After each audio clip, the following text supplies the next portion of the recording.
Hello everyone. The topic for today is greed, the bottomless hunger, a reflection on greed.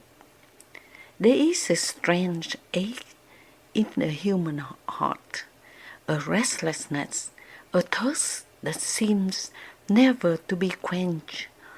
It whispers beneath even our most contented moments, more wealth, more recognition, more security, more love. This is not always sinister at first. It can be an engine of ambition, the flicker of hope in adversity. But when left unchecked, this hunger for more becomes greed, a force that distorts our values, corrodes our relationships, and ultimately devours the very soul that feeds it. Why is it that humans, even when having enough, seem compelled to reach further? Why does satisfaction so often seem like a horizon that retreats as we walk toward it? To understand greed, we must walk slowly through the corridors of desire, through the chambers of fear, and into a quiet heart of a human spirit. The shape of greed. Greed is not merely a desire for wealth, it's a spiritual condition, a kind of internal inflammation. It begins as a want and escalates into a need, even an obsession.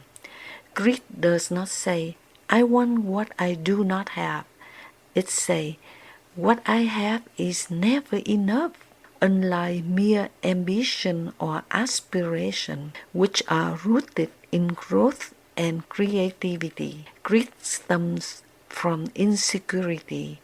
It thrives in the soil of comparison and blooms in the shadows of anxiety. A man may begin saving money to provide for his family, but if the motive subtly shifts from sufficiency to superiority, from provision to possession, greed has taken root. And the tragedy of greed is this.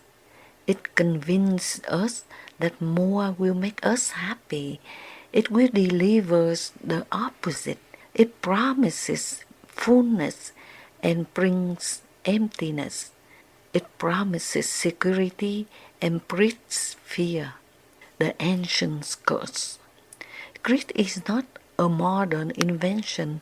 It has been with us since the earliest human stories. In the biblical account, Eve does not eat the fruit out of hunger, but out of desire to be like God, to have more knowledge, more control, more power. Cain kills Abel not out of physical need, but out of a greedy resentment. Abel's offering was favor, and Cain wanted what his brother had. Greed drives empires to expand endlessly, corporations to explode, and ordinary people to betray those they love. In Greek mythology, King Midas wished that everything he touched would turn to gold. When he found himself unable to eat or embrace his daughter, he realized that his wish, born of greed, was a curse in disguise. The myths of every culture contain this warning: those who feed on greed are eventually consumed by it. What it is in us that resists contentment? Why do we let the fire of desire, which could warm the house, become a blaze that burns it down? The mirror of fear. One of the greatest disguises is fear. Fear of not having enough, fear of being left behind, fear of being unimportant. A person who hoards is rarely driven only by love of things. They are haunted by a terror of emptiness. The more that greed demands is often an attempt to fill deeper lack, a lack of meaning, connection, or identity. This is why even the wealthiest people can be greedy. The billionaire who continues to chase profit may not be hungry for money, but for validation, for power, for sense of control over chaotic world. Greed speaks in the voice of false assurance. If I have just a little more, I will finally be okay. But the soul is not fed by numbers in the bank account or acres of land or rows of trophies. It is fed by the love, truth, and purpose. The hungry soul that turns to greed is like a man drinking salt water. It is only deepens the thirst. The illusion of enough. Modern society is breeding ground for greed because it cultivates dissatisfaction. Advertising does not simply sell products, it sells the idea that what you have is insufficient. Your phone is outdated. Your body needs reshaping. Your lifestyle is behind. The result is a culture in which the baseline of enough is constantly shifting upward. We no longer measure wealth by survival, but by luxury. Not whether we have food, but whether it is artisanal. Not whether we have shelter, but whether it is enviable in such a world. Even abundance can feel like lack, and when everyone is chasing the illusion of enough, community breaks down. We become competitors rather than companions. Social media, too, exacerbates with this greed. We curate our lives for display, fostering endless comparison. Someone else always seems to have more followers, more vacations, more beauty. Envy breeds greed, and greed breeds performance. It becomes difficult to distinguish between genuine desire and manufactured need. The personal tone. Greed does not stay confined to bank ledgers or closets or screens. It seeps into our relationships. It distorts how we see others. Friends become rivals. Lovers become assets. Children become extensions of our ego. In the greedy heart, every person is measured by what they can provide or threaten to take away. Marriages crumble when one partner is never satisfied with time, affection, or financial status. Friendships wither when they are strained by jealousy. Greed narrows our world until all we can see is what we lack, not who we love. Worse still, greed damages the soul. It produces a restless spirit, the joyless striving. It silences gratitude, which is the source of all happiness. A greedy person may succeed outwardly, but their inner world becomes a desert. They begin to lose the capacity to appreciate, to rest, to be fully present. They become haunted by the ghost of almost. The way out. So how do we resist this ancient craving?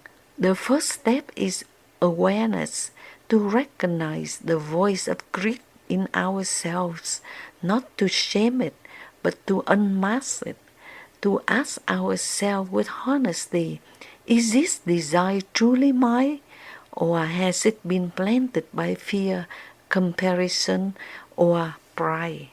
The second is to cultivate gratitude. Greed cannot coexist with gratitude. When we learn to truly see what we have, the people, the gifts, the moments, we begin to loosen greed's grip. Gratitude does not mean complacency. It means receiving life as gift, not a transaction. Third, we must practice enoughness. This is not merely a passive contentment, but it's an active discipline to say, I choose to stop here, to embrace limits, to value rest over more.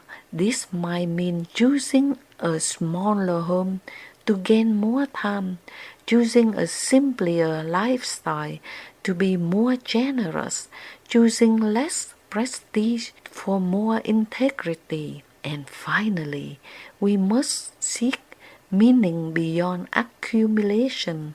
The soul hungers for purpose, not possessions. When we root ourselves in love, love for others, for creation, for the divine, we find satisfaction that no amount of more can offer. Greed in the light of love. At the heart of greed is a lie, that we are alone and that we are possessed is what defines us. Love tells a different story. Love says you are not alone, you are enough. You are held not by what you grasp, but what you give. The great paradox is this. When we stop striving to own everything, we begin to feel that we belong. When we let go of what we do not need, we become rich in ways that matter. Generosity unlocks the soul. Simplicity clarifies it. Trust anchors it. There is a stillness available to us beneath the noise of craving, with a stillness in which we can say, I am here, I'm a home, I have what I need. To live without greed is not to live without desire. It is to order desire rightly, to let desire lead us to wonder, connection, and purpose, not to empty grasping. It is to be fully alive with open hands. Closing thought. Greed is not merely a vice. It is a spiritual wound. And like any wound, it can be healed, but only with light, with honesty, and with love. To heal from greed is to return to ourselves, to remember that we are not made to hoard, but to share, not to compete endlessly, but to belong deeply. May we have the courage to quiet the hunger, to listen not to the clamoring cry of more, but to quiet the voice of enough. May we walk not with clutching fists, but with the open hearts. Thank you so much for listening, and I hope you enjoy this video. Please click this for the Vietnamese version.